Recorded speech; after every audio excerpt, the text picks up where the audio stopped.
दोस्तों, एक बार फिर से आप सबका बहुत बहुत स्वागत है हमारे यूट्यूब चैनल लाइफ सीखने में। जी हाँ दोस्तों, बताना चाहूंगा अगर आपने अभी तक हमारा चैनल सब्सक्राइब नहीं किया तो जल्द से लाल बटन को दबाकर चैनल को सब्सक्राइब कर दें, बेल आइकन को प्रेस करना ना भूलें ताकि हम आप तक पहुंच सके अपनी वीडियो सबसे पहले और आप सुन पाए एक से एक बेहतर स्टोरी। जी हाँ दोस्तों, बताना चाहूंगा हमारे चैनल पे हिंदी साहित्य के कवियों के बारे में, स्वतंत्रता सेनानियों के बारे में, राजा महाराजाओं के बारे में और इतिहास के बारे में पूरी जानकारी दी जाती है। तो दोस्तों बने रहे हमारे साथ वीडियो के लास्ट तक। जी हाँ दोस्तों, आज मैं आपको बताने वाला हूँ इस वीडियो में रुद्रमा देवी के इतिहास के बारे में, उनके जीवन के बारे में, उनके जीवन से जुड़ी कुछ घटनाओं के बारे में। तो आइए दोस्तों वीडियो को स्टार्ट करते हैं। जी हाँ दोस्तों, आपको बताता चलूं कि महारानी रुद्रमा देवी का जन्म 1262 ईस्वी में हुआ था। इनके पिता गणपति देव काकतीय राजवंश के राजा थे। रुद्रमा देवी भारतीय इतिहास में काकतीय राजवंश की सबसे प्रमुख महिला शासकों में से एक थी। जी हाँ दोस्तों, आपको बताता चलूं कि रुद्रमा देवी ने 1262 से 1295 ईस्वी तक बहुत ही कुशलता से काकतीय राजवंश का शासन किया था। एक स्त्री होकर भी इन्होंने काकतीय राजवंश की रक्षा करने में कोई कसर भी नहीं छोड़ी थी। यही कारण है कि आज भी इन्हें एक देवी के रूप में लोग सम्मान प्रदान करते हैं। जी हाँ दोस्तों, रानी रुद्रमा देवी का प्रारंभिक जीवन। तो दोस्तों, रुद्रमा देवी के पिता गणपति देव को पुत्र नहीं था, उनको केवल 2 पुत्रियां ही थीं, जिनमें एक रुद्रमा देवी और दूसरी बेटी जनपमा देवी थी। इसके अतिरिक्त उन दिनों में दक्षिण भारत में केवल पुरुष शासकों का ही वर्चस्व हुआ करता था। आपको बताता चलूं कि ऐसी परिस्थिति में गणपति देव को राज्य संकट का भी डर था, क्योंकि उनको पुत्र की प्राप्ति नहीं हुई थी। गणपति देव ने रानी रुद्रमा देवी को एक राजकुमार के भांति पालन पोषण किया और उन्हें युद्ध की सभी कलाओं के बारे में सिखाया। रुद्रमा देवी ने मात्र अपनी 14 वर्ष की उम्र में ही रुद्रदेव के नाम से अपने पिता के साथ उनका सिंहासन उनके साथ संभालना शुरू कर दिया। रानी रुद्रमा देवी ने अपनी छोटी सी उम्र में ही यह सीख लिया था कि राज प्रशासन को कैसे संभाला जाता है और लोगों के बीच में जाकर किस प्रकार से एक शासक अपनी प्रज्ञा समस्याओं को समझाता है। जी हाँ दोस्तों, आपको इसी तरह बताता चलूं कि इन सभी चीजों के महत्व को समझकर इसका अनुभव उन्हें बचपन में ही भली भांति हो गया था। महाराजा गणपति देव की मृत्यु के बाद रुद्रमा देवी के पूरे रीति रिवाजों के साथ राज्य अभिषेक किया गया और उन्हें काकतीय राजवंश का संपूर्ण रूप से शासक घोषित कर दिया गया। उन्होंने रुद्रदेव के पुरुष शासक के रूप में अपना शासन करना शुरू किया।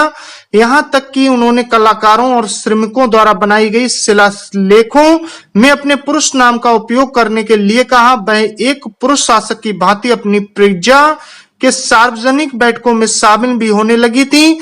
आइए दोस्तों बताता चलूं रुद्रमा देवी का विवाह। तो दोस्तों, चालुक्य के राजकुमार वीरभद्र से राजकुमारी रुद्रमा देवी का विवाह संपन्न हुआ था। रुद्रमा और वीरभद्र का विवाह एक क्षेत्रीय गठबंधन के लिए राजनीतिक विवाह के रूप में जाना जाता है। वीरभद्र महारानी रुद्रमा देवी के शासनकाल को संभालने में उनका कोई भी सहयोग नहीं किया था। रुद्रमा देवी के लिए वीरभद्र अनुपयुक्त व्यक्ति था, मगर वीरभद्र और रुद्रमा देवी की 2 बेटियां भी हुई थी। जी हाँ दोस्तों, आपको बताता चलूं काकतीय साम्राज्य पर हमला और रुद्रमा देवी का योगदान। तो दोस्तों, काकतीय साम्राज्य पर एक वक्त ऐसा आया जब महारानी रुद्रमा देवी के शासनकाल पर कोई छोटे शासकों और रईस विद्रोहियों ने उनका विरोध करना शुरू किया और इस विरोध में इनके कुछ संबंधियों का भी सहयोग था। काकतीय साम्राज्य के सभी दुश्मनों ने योजना बनाकर एक बार रुद्रमा देवी के साम्राज्य को घेरना शुरू कर दिया था, मगर इस विषम परिस्थिति में भी रुद्रमा देवी ने अपने साहस और बुद्धिमत्ता का भली भांति परिचय दिया। अपने सभी दुश्मनों का उन्होंने पूरी शक्ति से सामना किया और एक रानी के रूप में उन्होंने अपने सिंहासन को अपने लायक साबित किया। एक बार फिर रुद्रमा देवी के शासनकाल में देवगिरी और यादव शासकों ने दंपति साम्राज्य को जीतने का प्रयास किया, परंतु रुद्रमा देवी ने अपने दृढ़ संकल्प से उनके प्रयासों को विफल कर दिया।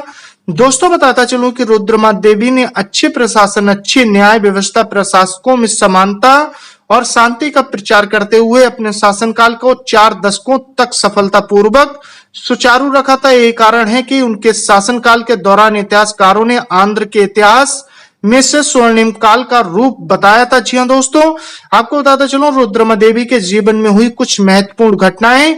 तो दोस्तों काकतीय साम्राज्य के राज शासन काल में उनके कई मित्र राष्ट्रों ने महारानी रुद्रमा देवी को अपनी रानी के रूप में स्वीकार नहीं किया था। इसके अतिरिक्त उनका विरोध भी किया, लेकिन रानी रुद्रमा देवी ने अपनी ओर उठ रहे विद्रोह को दबा दिया और काकतीय साम्राज्य की ढाल बनकर खड़ी रही। वीरभद्र से विवाह के बाद उनका वैवाहिक जीवन बस कुछ ही क्षणों के लिए खुशहाल रहा। वीरभद्र की मृत्यु के बाद रानी रुद्रमा देवी का जीवन सुखमय हो गया था।